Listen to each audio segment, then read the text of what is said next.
Shalom Bapak Ibu Saudara yang terkasih. Mari sama-sama kita bangkit berdiri. Kita naikkan pujian bagi Allah kita, amin.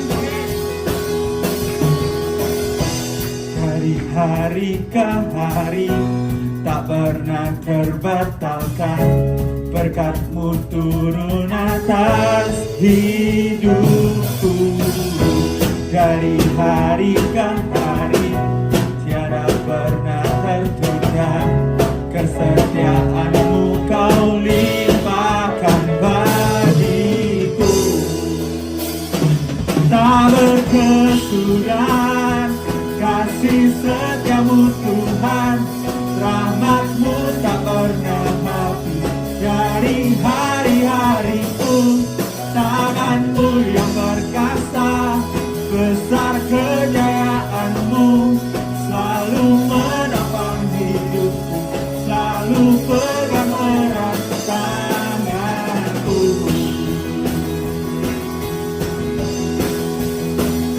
Mari sama-sama katakan, dari hari ke hari tak pernah terbatalkan, berkat-Mu turun atas hidupku.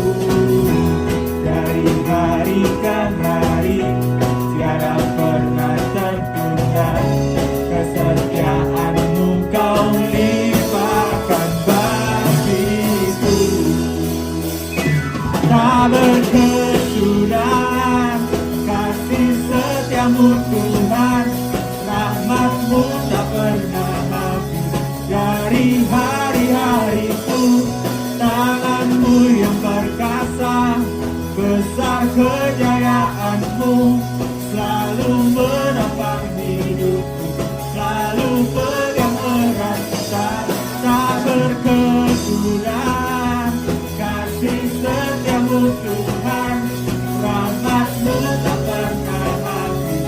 Dari hari-hariku tangan-Mu yang perkasa, besar kejayaan-Mu selalu menopang hidupku, selalu pegang erat tanganku. Dari hari ke hari tak pernah terbatalkan, berkat-Mu turun atas hidupku. Dari hari ke hari tiada pernah tertunda, kesetiaan-Mu Kau limpahkan bagiku. Tak berkesudahan kasih setia-Mu Tuhan, rahmat-Mu tak pernah habis.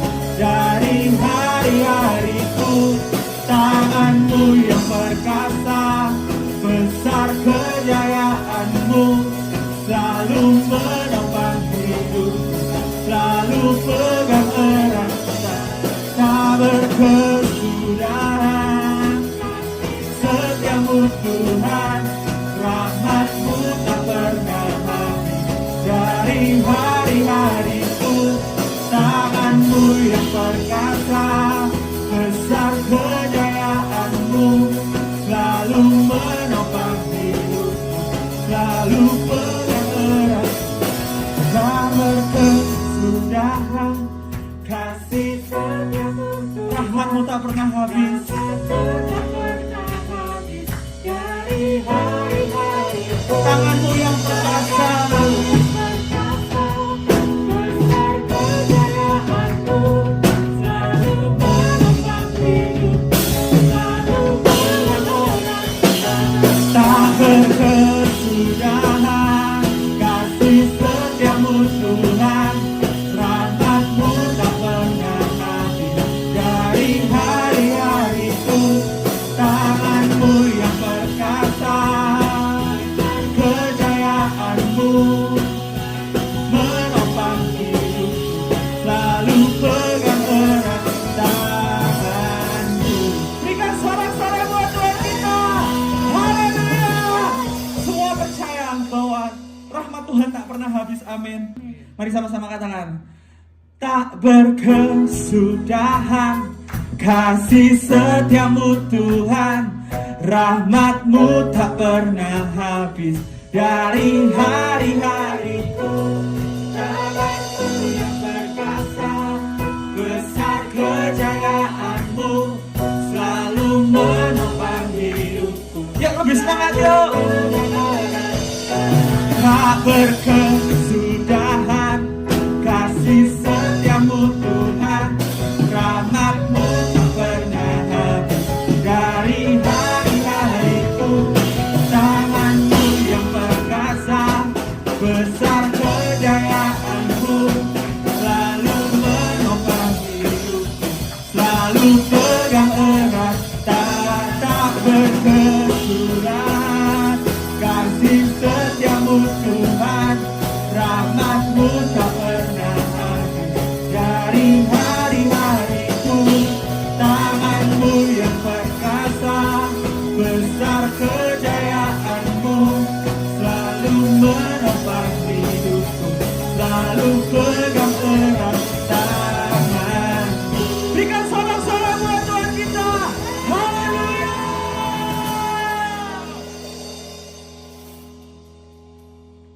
Mari sama-sama kita mempersiapkan hati kita lebih lagi. Ajar setiap kami untuk kami dapat bersyukur Tuhan dalam keadaan apapun dalam hidup kami Bapa. Mari sama-sama kita katakan, dengan apaku membalas kasih-Mu yang ku terima dari-Mu.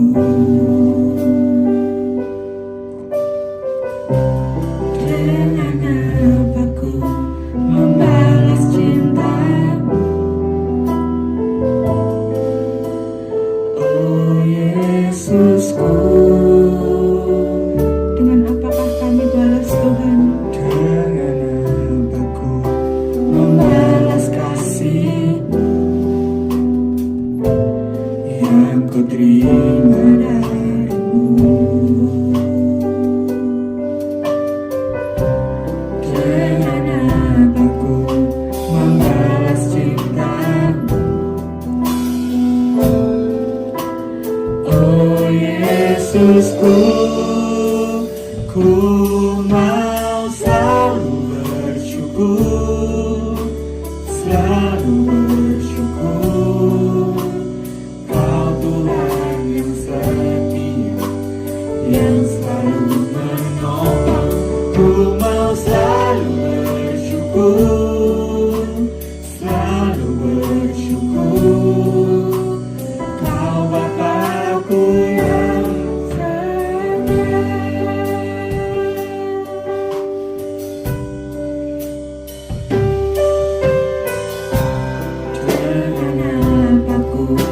membalas kasih-Mu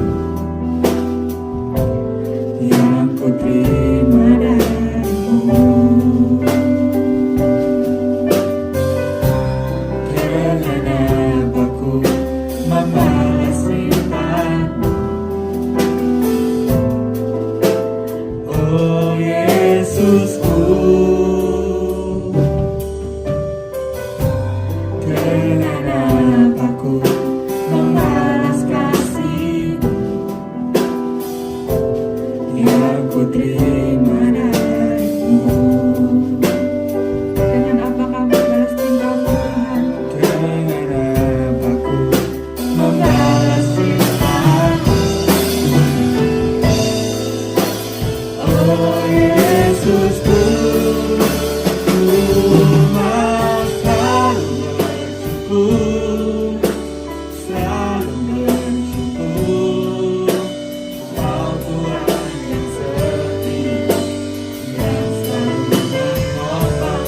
Ku mau selalu bersyukur, selalu bersyukur. Kau Bapakku yang setia. Ku mau selalu bersyukur, selalu bersyukur. Kau Tuhan yang setia, yang selalu menopang. Ku mau selalu bersyukur.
Mari yang merasakan kesetiaan Tuhan katakan, kami mau selalu bersyukur kepadamu Tuhan.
Jagai kami, Kau lindungi kami hingga kami ada sampai hari ini Tuhan.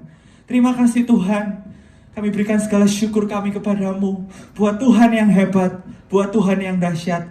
Sore hari ini kami siap untuk mendengarkan firman-Mu Tuhan. Beri setiap kami roh hikmat, wahyu, dan pengertian, agar kami dapat mengerti firman-Mu dan kami dapat melakukan dalam kehidupan kami. Kami juga berdoa untuk hamba-Mu yang akan menyampaikan firman-Mu. Tuhan, urapi hamba-Mu. Di dalam nama Tuhan Yesus, haleluya. Amin. Orang yang duduk dalam lindungan yang maha tinggi dan bermalam dalam naungan yang maha kuasa akan berkata kepada Tuhan, tempat perlindunganku dan kubu pertahananku, Allahku yang kupercayai. Sungguh dia akan melepaskan engkau dari jerat bangka burung, dari penyakit sampar yang busuk. Dengan kepaknya ia akan melindungi engkau, di bawah sayapnya engkau akan berlindung. Kesetiaannya ialah perisai dan pagar tembok. Engkau tak usah takut terhadap kedahsyatan malam, terhadap panah yang terbang di waktu siang, terhadap penyakit sampar yang berjalan di dalam gelap, terhadap penyakit menular yang mengamuk di waktu petang. Walau 1000 orang rebah di sisimu dan 10.000 di sebelah kananmu, tetapi itu tidak akan menimpamu. Engkau hanya menontonnya dengan matamu sendiri dan melihat pembalasan.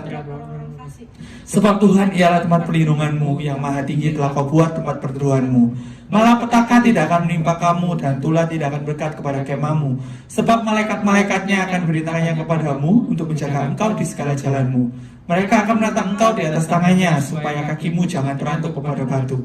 Singa dan ular relung akan kau langkahi, engkau akan menginjak anak singa dan ular naga. Sungguh hatinya melekat kepadaku, maka aku akan meluputkannya. Aku akan membentenginya sebab ia mengenal namaku. Bila ia berseru kepadaku, aku akan menjawab. Aku akan menyertai dia dalam kesesakan. Aku akan meluputkannya dan memuliakannya. Dengan panjang umur akan kenyangkan dia dan akan memberikan kepadanya keselamatan daripadaku. Amin. Salam saudara-saudara, kita akan dengar firman Allah dan kita berdoa lebih dulu. Bapa Surgawi, kami mengucap syukur kalau hari ini kami boleh datang ke hadirat-Mu untuk menghadap Tuhan, memuji dan menyembah Engkau, dan juga mendengarkan firman-Mu.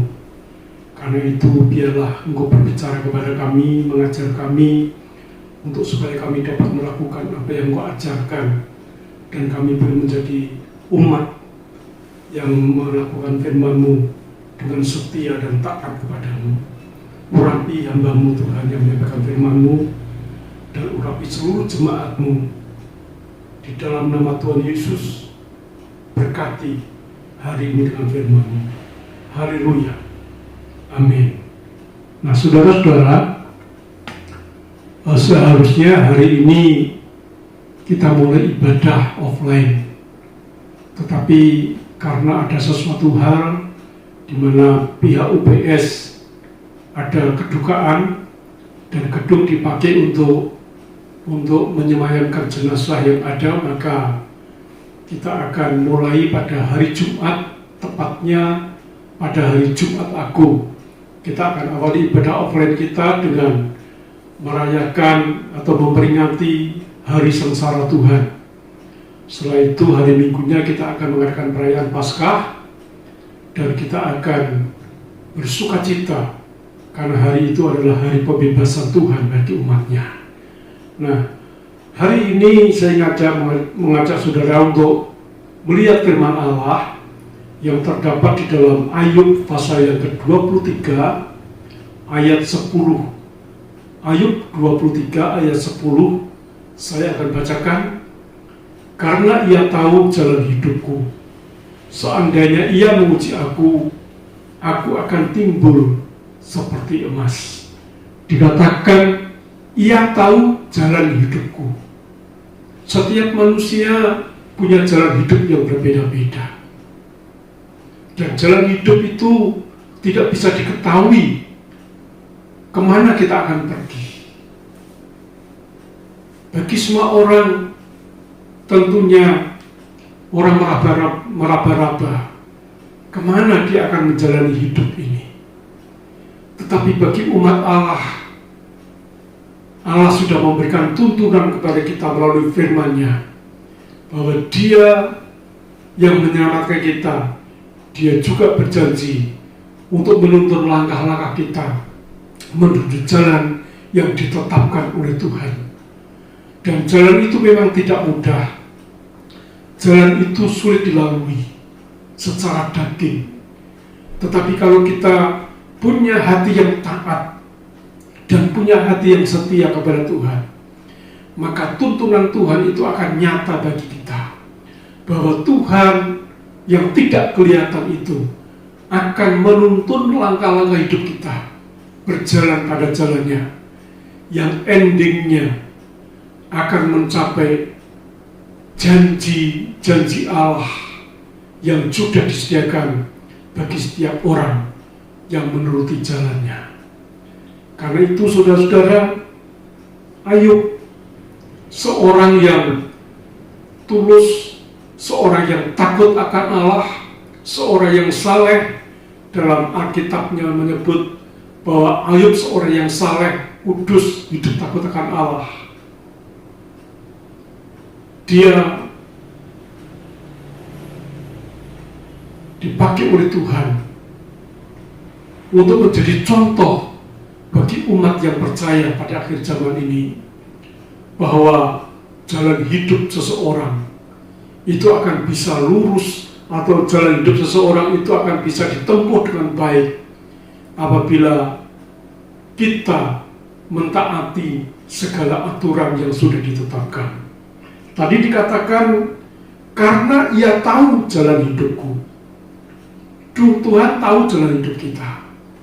Ketika kita lahir, maka kita tidak lahir dengan hampa, dengan tanpa apa-apa, sekalipun kita memang tidak membawa apa-apa, tapi sebetulnya kita sudah membawa rencana Tuhan.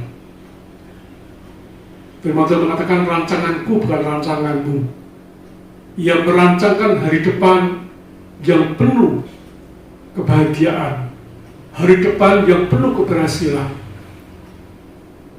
di mana rancangan itu ditetapkan bagi setiap orang yang terpanggil dan terpilih untuk menjadi umat kesayangannya. Dan saudara-saudara, kita adalah orang-orang yang dikasihi oleh Tuhan, yang menjadi umat kesayangannya. Karena itu biarlah kita belajar hidup sesuai dengan kehendak Allah, yang akhirnya kita dibawa kepada kehidupan yang sungguh-sungguh berarti bagi Tuhan dan bagi banyak orang, sehingga hidup kita akan menjadi berkat bagi semua orang. Ayub menyadari bahwa perjalanan hidup ini tidak mudah. Ketika Tuhan datang sedang beracara, lalu tiba-tiba iblis datang kepadanya, dan Tuhan menyapa iblis, "Dari mana saja kamu, hai iblis?" Dan iblis menjawab, "Dari keliling dunia." Dia beredar-edar ke seluruh bumi. Saya tidak tahu apa yang dikerjakan, tapi iblis menjawab, "Kamu sedang beredar-edar ke seluruh dunia." Lalu Tuhan mengatakan, "Kenalkah kamu dengan hambaku yang namanya Ayub?" Dan Tuhan mengatakan, dia adalah orang yang saleh di dunia ini, orang yang takut akan Allah, dan orang yang taat melaksanakan perintah Tuhan. Karena itu Ayub diberkati, karena itu Ayub dipagari, Ayub begitu dibentengi oleh Tuhan, sehingga tidak ada satu tangan yang dapat menembus kehidupannya dan keluarganya. Tetapi iblis tidak mau saudara, bahwa manusia itu dilindungi oleh Tuhan. Iblis menjawab Tuhan, dia katakan, ya memang karena Ayub dikawagari, Ayub disertai. Coba, iblis mengatakan, cabut pagar itu, maka ia pasti akan mengucap engkau. Tuhan tahu bahwa perkataan iblis ini ditujukan oleh Tuhan untuk supaya Tuhan mengizinkan iblis mencobai kehidupan Ayub. Saudara-saudara, apakah orang yang benar, orang yang saleh itu bebas dari segala pencobaan, bebas daripada segala tuntutan? Oh tidak. Orang yang benar justru akan banyak diuji. Orang yang benar, yang takut akan Allah, justru akan banyak menghadapi banyak masalah. Yang membedakan ialah orang yang benar akan bertahan karena kekuatannya bukan dari dirinya sendiri, tetapi kekuatannya datang daripada Tuhan. Apapun percobaan yang dia hadapi, dia akan bisa melawannya, dia akan bisa bertahan. Kenapa? Sebab dia sadar bahwa Allah ada di pihaknya. Tetapi orang fasik, orang berdosa, begitu dihadapkan dengan banyak percobaan, dia akan menggerutu, dia akan menghujat, dia akan memaki-maki, bahkan dia akan mencoba untuk melawan kepada Tuhan. Kenapa? Karena mereka tidak ada perlindungan, karena mereka tidak disertai oleh Tuhan. Mereka berjalan menurut kekuatannya sendiri. Nah, Ayub, seorang anak Tuhan yang taat, yang takut akan Allah. Dia sudah menyerahkan tubuh, jiwa, dan rohnya kepada Tuhan. Dan dia tahu Tuhan yang dia sembah, Tuhan yang dia ikuti, Tuhan di mana dia beribadah adalah Tuhan yang bertanggung jawab penuh atas kehidupannya.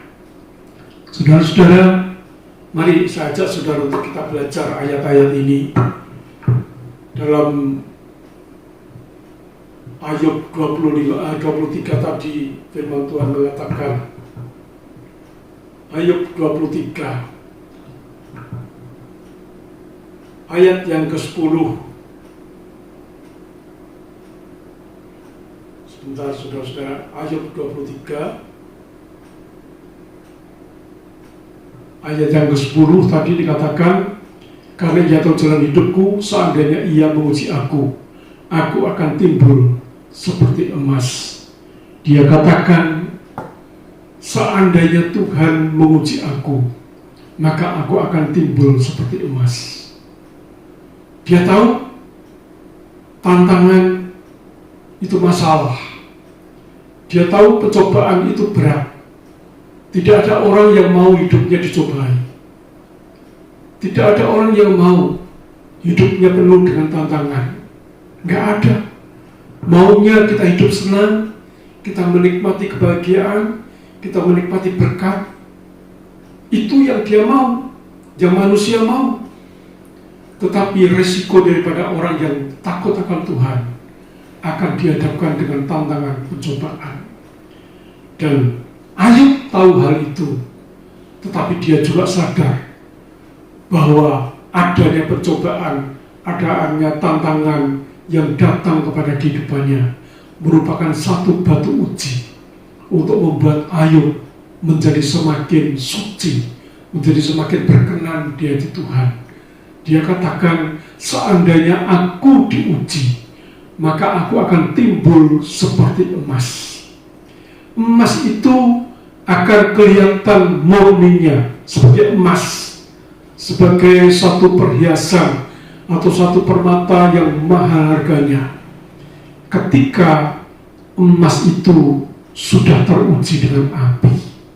Saudara, kenapa kotoran-kotoran yang melekat pada emas itu baru bisa habis, baru bisa hilang ketika dibakar dengan api? Dan api itu menyucikan, api itu menguduskan emas itu sendiri, sehingga emas yang tadinya mungkin kurang begitu arti, harganya murah, tapi akhirnya bisa menjadi emas yang murni dengan harga yang sangat mahal harganya. Demikian juga dengan kehidupan kita. Kalau kita hanya mau senang-senang ikut Tuhan, diberkati, dipelihara, kemanapun kita pergi kita disertai, rasanya tidak ada gangguan, tidak ada masalah, pengennya senang-senang terus, saudara, justru ini berbahaya.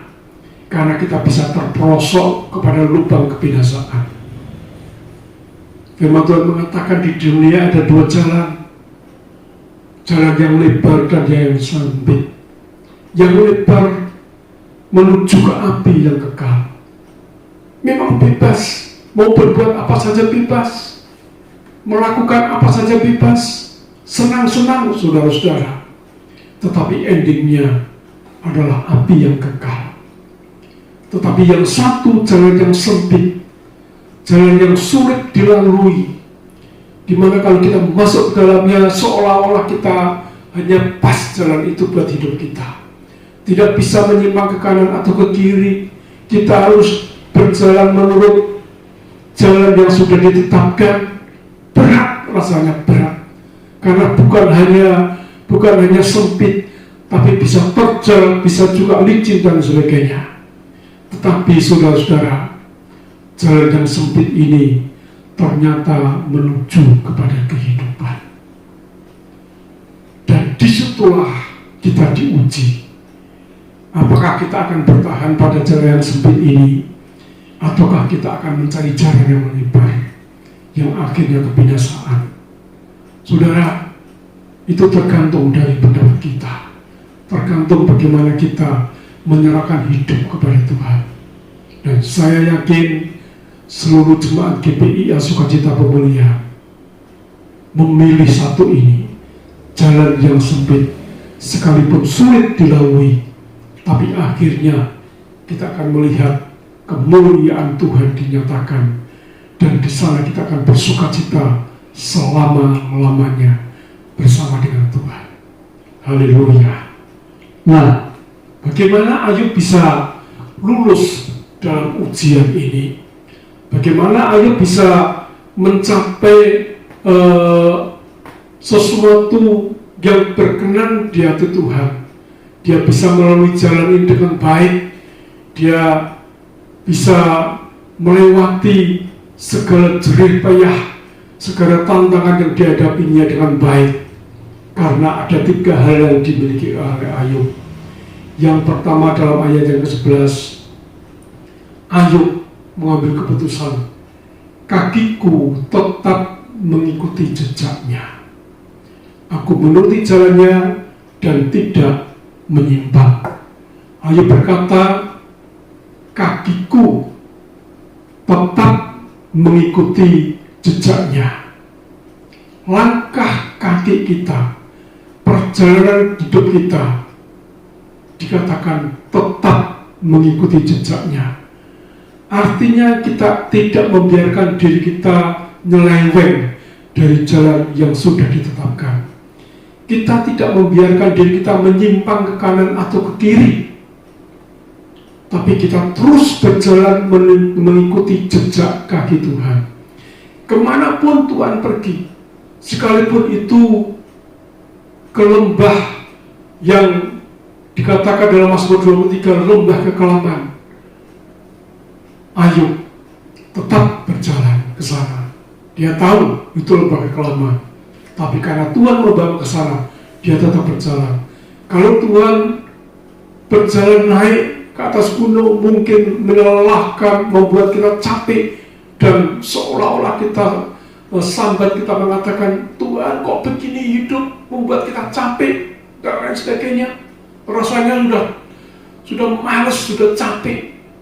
Tetapi kalau kita setia, kita taat begitu jalan Tuhan, saya yakin Roh Kudus yang diutus oleh Tuhan untuk tinggal dalam kehidupan kita, itu akan menolong kita, membuat kita mampu melalui jalan yang terjal, jalan naik, jalan yang bengkak-bengkok, jalan yang susah dilalui. Itu akan bisa kita lalui bersama dengan Yesus. Raja Daud mengatakan, Mazmur 23 ayat 4, sekalipun aku berjalan di dalam lembah bayang-bayang maut, aku tidak takut bahaya. Saya sempat dibawa jalan ke sana, lembah bayang-bayang maut, dan itu membuat saya seolah-olah sudah tidak ada harapan untuk hidup. Hampir saja mati, saudara-saudara, karena berjalan dalam lembah-lembah bayang maut. Dan saudara, tidak ada jalan lain. Saya ditendang sana, ditendang sini. Tetapi ketika saya teriak kepada Tuhan, Yesus, Engkau besertaku, Yesus, Engkau besertaku, saya diselamatkan kembali. Dan itulah Tuhan kita. Dia ingin menyelamatkan anak-anaknya dalam keadaan apapun juga. Karena itu jangan takut. Kalau sudah dihadapkan dengan masalah, dengan percobaan yang mungkin berat, saya mau katakan, saya gembala dan saya sudah mengalami semua. Ketika di rumah sakit, tiga kali saya hampir mati, dan ternyata saya sekarang masih hidup kembali. Mata saya dibuat buta sebelah, tetapi saya tahu ada mujizat. Walaupun sekarang belum sembuh, saudara-saudara, belum bisa melihat, tapi saya melihat tanda-tanda Allah akan segera berbuat mujizat buat saya. Yang penting saya bisa tunjukkan hidup saya, arahkan hidup saya untuk melayani Tuhan. Dan bagian Tuhan adalah memihak kepada kita, menolong kehidupan kita. Dan saya yakin ketika saya lulus dalam ujian ini, saya akan melihat kemuliaan Allah dinyatakan dalam kehidupan saya dan kehidupan kita semua. Karena itu jangan takut kalau kita menghadapi masalah apapun, kita menghadapi mungkin ekonomi yang sulit, kita menghadapi sakit penyakit, kita menghadapi tantangan dari sekitar kita menghadapi persoalan keuangan, kita menghadapi anak-anak yang mungkin sulit diatur, kita menghadapi masalah perekonomian. Jangan takut. Kenapa? Karena Tuhan akan datang kepada kita tepat pada waktunya untuk membebaskan kita dan juga untuk memberkati kita. Dan ketika Tuhan datang, Tuhan melihat bahwa sudah waktunya kita ditolong, maka kita akan melihat, oh betapa besarnya Tuhan, betapa kayanya Tuhan, betapa luhurnya Tuhan yang kita sembah, yang kita layani. Karena itu, saudara-saudara, ayo teguhkan hatimu dan imanmu, biar kita tetap pada jalan Tuhan. Dikatakan tadi oleh firman Tuhan bahwa kakiku tetap mengikuti jalannya. Kakiku tetap mengikuti jejaknya. Aku menuruti jalan dan tidak menyimpang. Ayub mengatakan kakiku tetap mengikuti jejaknya. Aku menuruti jalannya, menuruti jalan Tuhan dan tidak menyimpang.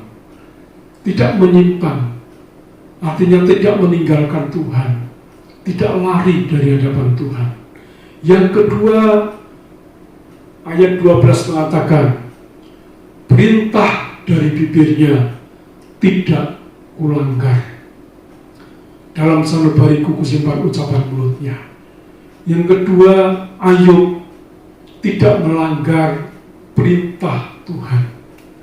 Apa yang diperintahkan oleh Tuhan tetap dilakukan, walaupun itu berat, walaupun itu sulit, tapi tetap dia taat untuk melakukannya. Kalau kita taat melakukannya, maka kita akan disebut orang yang menjadi pelaku firman, bukan hanya pendengar. Nah, yang menjadi masalah ialah seringkali kita mendengar firman, bukannya kita taati untuk melakukannya, tetapi firman itu hanya sekedar masuk ke telinga kanan dan keluar telinga kiri dan sebaliknya. Firman itu hanya sekedar kita dengar untuk kita lupakan. Dalam Yakobus 1 mengatakan bahwa kalau kita ini mendengar firman untuk melupakannya, maka kita ini sama dengan orang yang sedang bercermin. Ketika kita bercermin, kita tahu diri kita sendiri kayak apa. Tapi begitu kita tinggalkan cermin, kita lupa segalanya. Dan kalau kita tidak melakukan firman, maka kita sedang menipu diri kita sendiri. Firman yang kita dengar itu bukan sekedar untuk mengisi otak kita, bukan sekedar untuk memuaskan telinga kita, tapi untuk kita lakukan. Dan kalau kita taat melakukannya, maka saya yakin hidup kita akan berkenan di hatinya. Jadi yang kedua, Ayub membuka telinganya untuk mendengar dan mentaati setiap firman yang dia terima. Yang ketiga, dalam sanubariku kusimpan ucapan mulutnya. Dalam sanubari, dalam hati, kusimpan ucapan mulutnya. Artinya apa? Firman itu yang kita dengar, kita simpan di dalam hati, kita renungkan siang dan malam, kita saudara introspeksi diri melalui firman yang disampaikan, yang kita simpan ini. Saudara-saudara, dan ketika kita merenungkan firman itu, maka firman itu akan menguatkan kita. Firman itu akan membuat kita mampu dan menghadapi dan segala hal.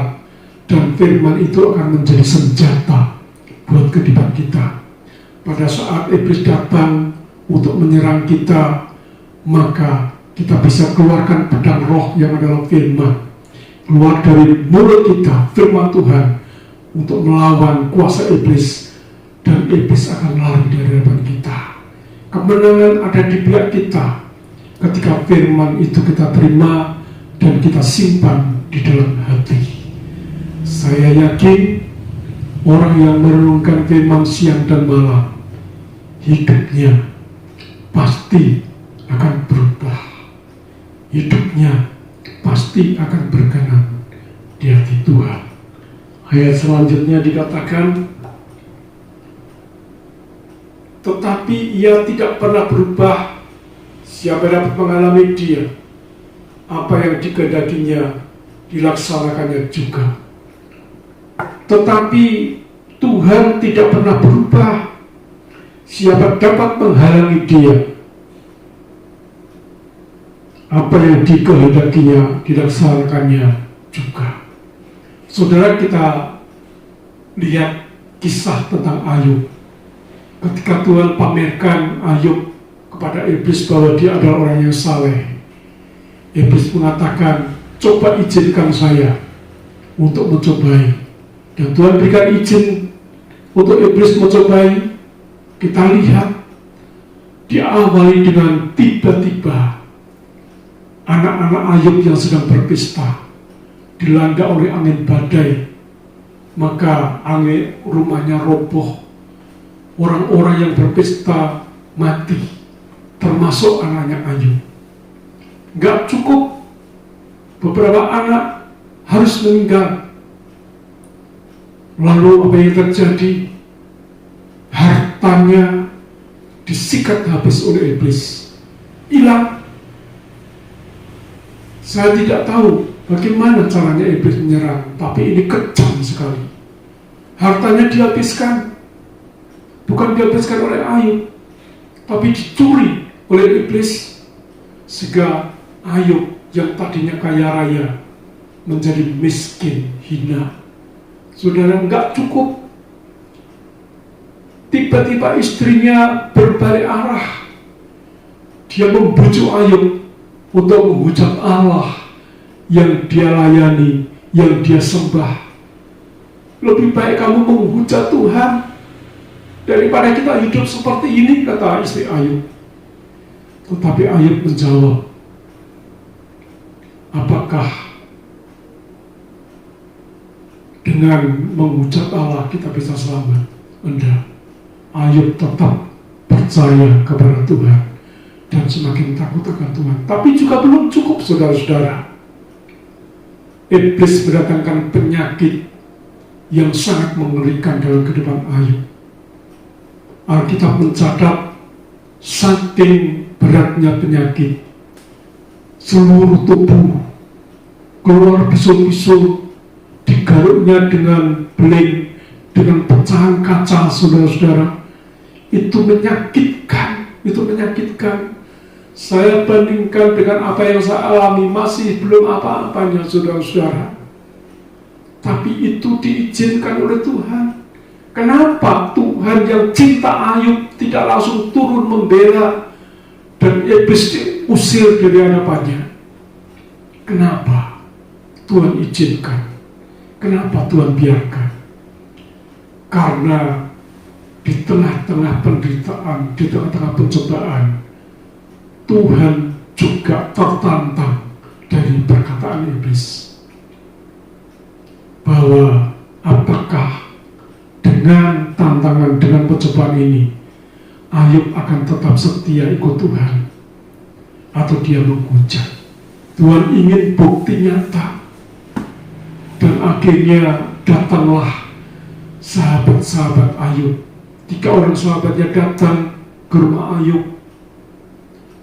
Mereka menasihati seolah-olah, tetapi mereka banyak menuduh Ayub berbuat salah, berbuat dosa. Mereka menjadi hakim atas Ayub.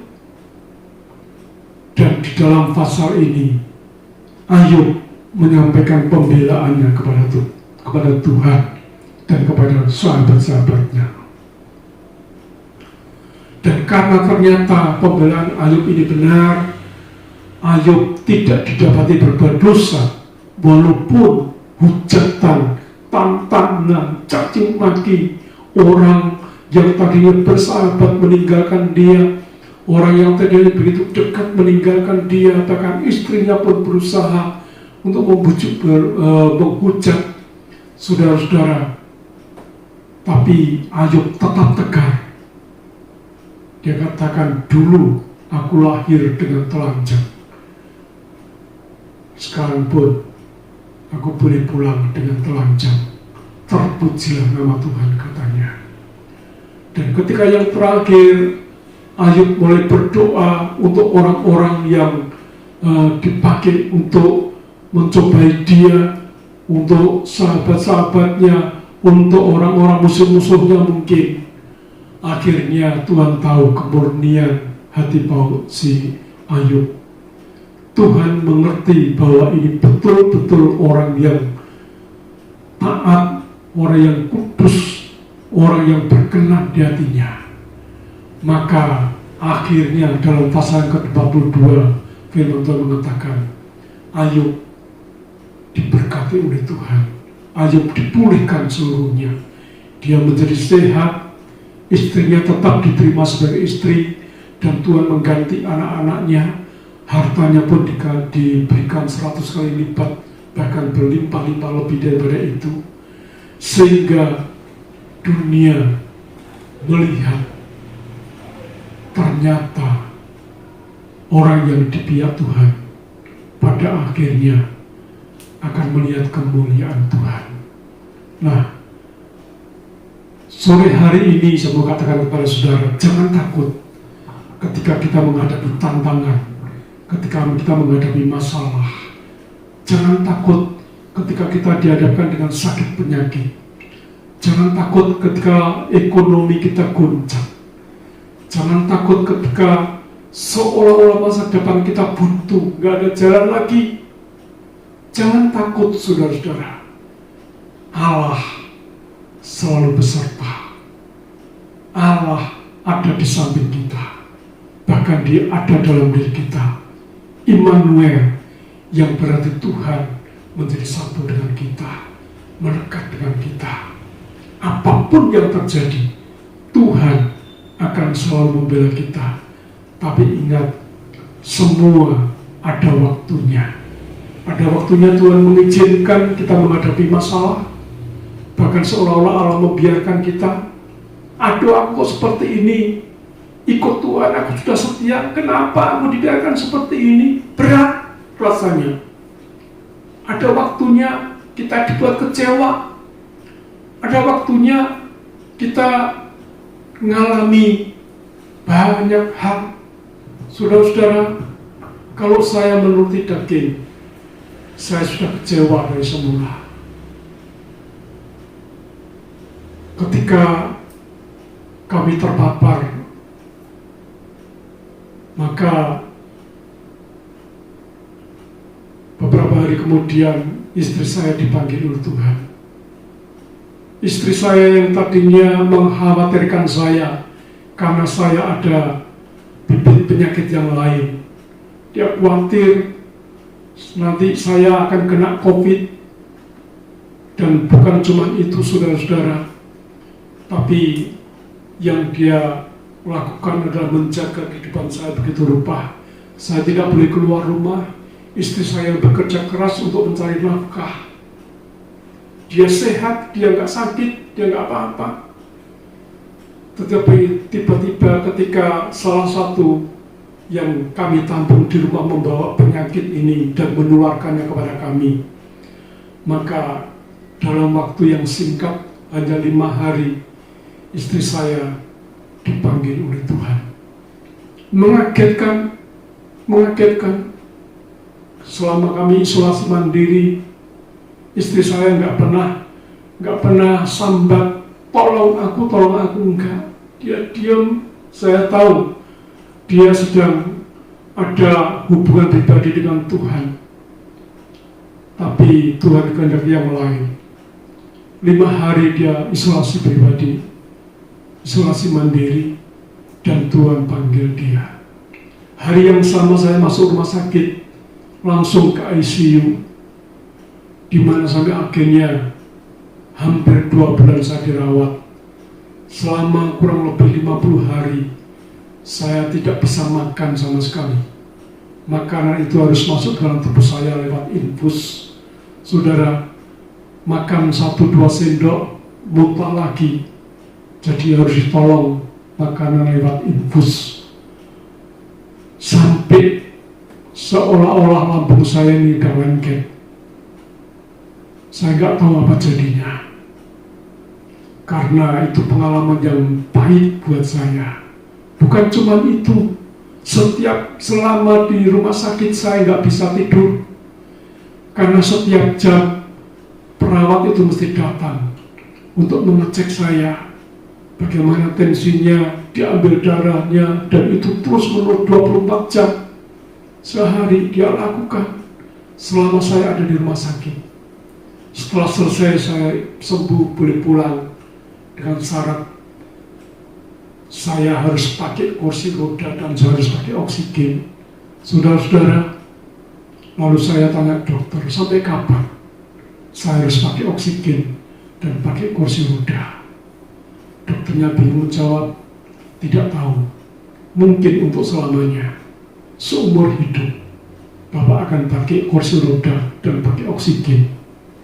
Tapi puji Tuhan Allah yang membela saya. Baru pulang beberapa hari, kira-kira 1 minggu, ketika saya kontrol lagi ke rumah sakit, saya sudah lepas kursi roda dan saya sudah lepas oksigen. Itu adalah kebesaran Tuhan. Tapi rupanya iblis masih belum puas. Beberapa hari kemudian saya diserang mata saya sampai mengalami kebutaan sebelah kiri. Dan saudara, dokter-dokter yang merawat saya pun tidak bertanggung jawab. Bahkan merawat hanya untuk sesuatu. Tapi saudara, saya percaya Tuhan izinkan semua terjadi supaya dapat melihat kemuliaan Tuhan. Nah, malam hari ini, saudara-saudara, ayo kita menyerah, kita ambil keputusan. Jalan Tuhanlah yang akan kita ikuti. Jalan Tuhanlah yang akan kita lalui. Dan saya percaya bahwa Tuhan sanggup membawa kita kepada kesempurnaan. Ayat terakhir, ayat 14, firman Tuhan mengatakan, karena Ia akan menyelesaikan apa yang ditetapkan atasku. Ia, Tuhan, akan menyelesaikan apa yang ditetapkan atasku. Kalau Tuhan izinkan kami mengalami penderitaan, memang menyakitkan. Tapi Tuhan katakan, satu saat akan selesai atas penentuan Tuhan. Atas penentuan Tuhan. Saya ingat orang-orang kudus sebelumnya, mereka banyak menderita karena mereka sungguh-sungguh melayani Tuhan. Dan saya diizinkan untuk mengalami ini, ambil bagian ini. Kenapa? Karena Tuhan inginkan saya menjadi seperti emas murni yang akhirnya bisa dijadikan satu perhiasan yang bisa menjadi berkat bagi banyak orang. Dan saya katakan, saya doakan supaya jemaat juga dipakai oleh Tuhan menjadi alat bagi kemuliaan namanya. Amin. Tuhan memberkati. Mari kita berdoa. Bapa Surgawi, biar firman-Mu termeterai dalam hati anak-anak-Mu. Kami berdoa ya Tuhan, biar Engkau sendiri yang berbicara kepada anak-anak-Mu. Kalau Tuhan Engkau izinkan ada beberapa di antara kami yang mengalami pencobaan, bahkan mungkin hampir semua jemaat harus mengalami yang namanya seperti ditinggalkan Tuhan, seperti dibiarkan oleh Tuhan. Tapi saya ingin katakan bahwa Tuhan tidak pernah meninggalkan kita. Tuhan izinkan semua terjadi. Tuhan izinkan semua hanya untuk menguji apakah kita tetap setia, tetap taat kepada Tuhan. Apakah kita tetap percaya kepada Tuhan bahwa Dia yang memimpin kita setia. Kami berdoa ya Tuhan, beri kemampuan, beri kesanggupan kepada anak-anak-Mu untuk supaya bisa melewati segala ujian ini dan lulus sampai akhirnya bisa melihat kemuliaan Tuhan yang Tuhan sediakan bagi kami semua. Kami berdoa juga, berkati seluruh jemaat-Mu. Kalau ada yang sakit, Tuhan jamah dan sembuhkan. Apapun penyakit yang mereka alami, Tuhan jamah. Kuasa biur-Mu menyembuhkan segala penyakit. Bapak, kalau ada yang kekurangan, Tuhan lawat. Berkati, agar mereka pun menikmati kehidupan yang penuh dengan berkat Tuhan. Ajar jemaat-Mu mengucap syukur untuk menerima segala keadaan. Ajar jemaat-Mu untuk tetap tegar dalam menghadapi segala keadaan. Terima kasih Bapa. Kami mengucap syukur karena Engkau baik dan Engkau selalu membela kami. Terpuji nama-Mu di dalam nama Tuhan Yesus Kristus kami berdoa.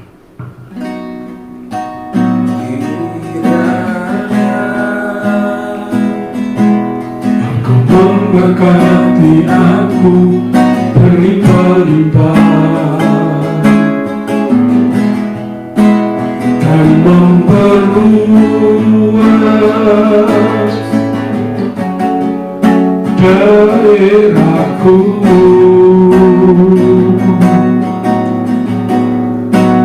dan kiranya tangan-Mu menyertai aku dan melindungi aku daripada malapetaka, kesakitan tidak menimpa aku. Sekali lagi, kiranya Engkau memberkati aku berlimpah-limpah dan memperluas daerahku, dan kiranya tangan-Mu menyertai aku dan melindungi aku daripada malapetaka, sehingga kesakitan tidak menimpa aku, sehingga kesakitan tidak menimpa aku, sehingga kesakitan tidak menimpa aku. Kita angkat tangan di hadapan Tuhan. Bapa yang baik, yang di dalam kerajaan surga kiranya memberkati Engkau dengan berkat yang berlimpah-limpah. Di dalam anaknya yang tunggal Tuhan Yesus Kristus, dan oleh pertolongan yang manis dan persekutuan dengan Roh Kudus akan terus menyertai kita hari ini sampai selama-lamanya Tuhan datang kembali. Diberkatilah keluargamu, rumah tanggamu, diberkatilah segala pekerjaanmu, diberkatilah anak-anakmu dan cucu-cucumu, diberkatilah masa depanmu. Tuhan akan membawa engkau kepada kehidupan yang sungguh diberkati oleh Tuhan. Dan terimalah berkat yang terbaik ini di dalam nama Tuhan Yesus Kristus. Yang percaya dan diberkati Tuhan, katakan bersama-sama, amin. Sampai jumpa pada hari Jumat, hari sengsara Tuhan, di dalam acara Jumat Agung pada jam 4 sore di gedung Lebak Jaya nomor 3 nomor 41 Surabaya. Selamat, Tuhan memberkati. Amin.